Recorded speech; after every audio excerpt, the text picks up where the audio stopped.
حدیث کے ساتھ ہمارے ہاں حق ادا نہیں ہوتا.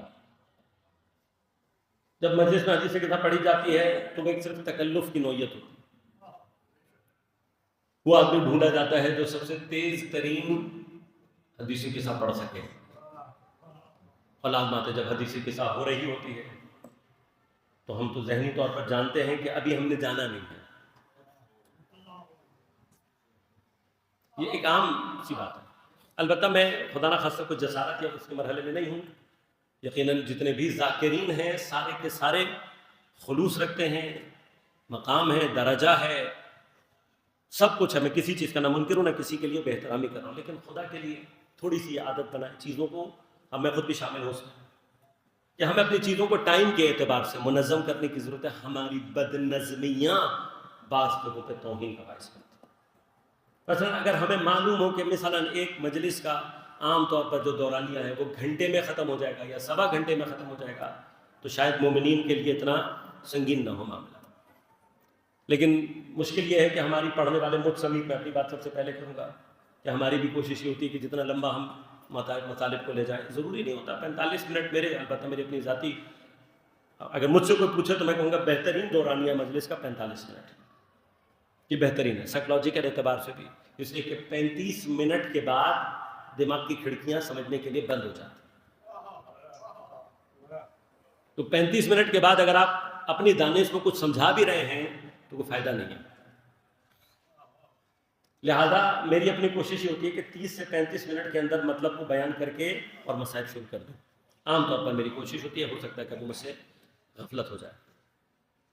اسی طرح سے اگر ہم سوزخانی اور سلام وغیرہ کا دورانیہ بھی ایک مخصوص انداز میں رکھیں اور حدیث قصہ کو بھی پراپر طریقے سے انجام دیں تو صرف ایک نکتہ عرض کرنا چاہتا ہوں، یاد رکھیے گا یہ صرف حدیث قصہ کے اندر ہے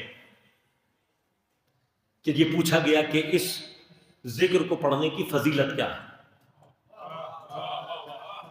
فرمایا کہ جب بھی کوئی ہمارے مومنوں چاہنے والوں میں سے زمین پر جمع ہو کر ہمارا یہ ذکر پڑھے گا جب تک متفرق نہیں ہوگا ملائکہ اس کے اوپر استغفار کریں گے، اس کے لیے درود کریں گے.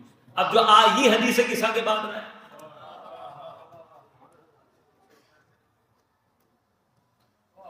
تو وہ شامل ہو سکتا ہے نہیں. جو حدیث قصہ کے لیے جمع ہوا ہے، جو مجمع حدیث قصہ کے لیے جمع ہوا ہے، اس کا حق یہ ہے کہ وہ اب اس کا مطلب یہ نہیں ہے کہ آپ مجلسی 2 گھنٹے کی کر لیں کہ فرشتے 2 گھنٹے استغفار کرتے رہیں. وہ قلیل جو دائمی ہوتا ہے ارجا وہ بہتر ہے اس کثیر سے جو تھکا دینے والا. یہ حضرت امیر نے کہا ہمیں تھوڑی تھوڑی باتوں کو اگر ہم سمجھیں، اگر مثلا ہماری ایک عادت تربیت یہ بن جائے کہ 1 گھنٹے کے اندر ہم پوری مجلس کے سلسلے کو ختم کر دیں تو یہ تمام مومنین کے لیے ذہنی طور پر آپ کو پتا ہو اتنے بجے شروع ہوگی اتنے بجے ختم ہوگی. آپ دیکھ لیجیے گا اس کے فوائد اور اس کے آثار اور برکات خود بخود. لیکن اس سے ہٹ کرے گا ہمارے معاشرے میں نہیں ہے اتنا. لیکن میں نے ایران میں کئی علماء کو دیکھا، کئی عرفاء کو دیکھا، خود میرے استاد حدیث قصہ کی نشست ہی الگ کرواتے تھے اور ان کا اہتمام یہ ہوتا تھا کہ وہ پہلے افراد کو دعوت دیتے تھے، کم از کم 14,000 صلوات پڑھواتے تھے، ہر معصوم کے نام پر 1,000 صلوات. یہ پڑھوانے کے بعد پوری نشست جیسے دعائے کمیل ہوتی ہے وہاں پر، اسی طرح سے پوری ایک نشست صرف اور صرف ہوتی تھی کس کی؟ حدیث قصہ. جو آج تک ہم نے پاکستان میں ابھی تک کہیں یہ حق حدیث قصہ ایسے ہے کہ حدیث قصہ کو اس انداز سے برپا کیا جائے اور اس انداز سے